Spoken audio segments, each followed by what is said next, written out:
Welcome to my channel. আজকে বন্ধুরা আনারসের বাজার এবং আনারস কীভাবে চাষ করতে হয় আজকে আমি আপনাদের এই ভিডিওতে দেখাবো। ভিডিওতে দেখতে পারতেছেন বিশাল একটা আনারস বাগান বা প্লটে আমরা এসেছি। এখানে আনারস কিছুটা ধরেছে। পাশে যে আনারস বাগানটা আছে সেটা লেটে আসবে, এটা অর্থাৎ আনসিজনে। এবং কিছু আনারস কুড়ি অবস্থায় আছে এবং কিছু আনারস ম্যাচুরিটির পথে এবং কিছু আনারস ভিডিও দেখতে পাবেন তোলা হচ্ছে, ম্যাচুরিটি হয়ে গেছে।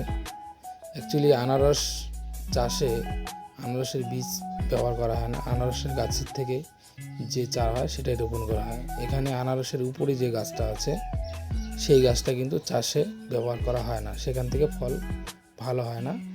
আপনারা দেখতে পাচ্ছেন ফলের নিচে 2 থেকে 3টি করে প্রত্যেকটি গাছে এরকম চারা বের হবে।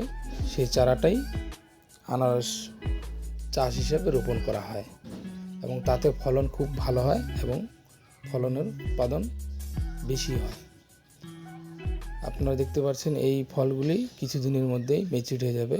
পাশে যে বাগানটি আছে সেটি লেটে আনসিজনে আসবে, সেটা এখনও 6 মাস 7 মাস সময় লাগবে।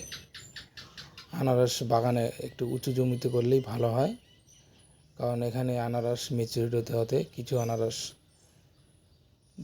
14 মাস 15 মাস সময় লেগে যায় এবং কিছু আনারস দেখতে পাচ্ছেন পেকে গেছে এবং কিছু আনারস কিছুদিনের মধ্যেই ম্যাচিউরড হয়ে যাবে। এবং আনারসগুলো যখন ম্যাচিউরিটির আগে আনারসগুলোকে সামান্য বেঁধে দিতে হয়, তাতে তার কালার এবং গুণগত মান ভালো থাকে। এবছর চাষিরা আনারসের দাম খুব ভালো পেয়েছে এবং বাজার চাহিদা খুব ভালো।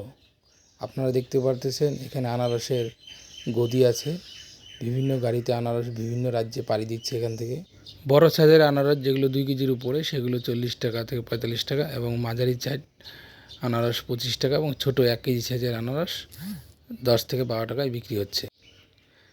ভিডিওটি দেখার জন্য সবাইকে অসংখ্য ধন্যবাদ জানাই।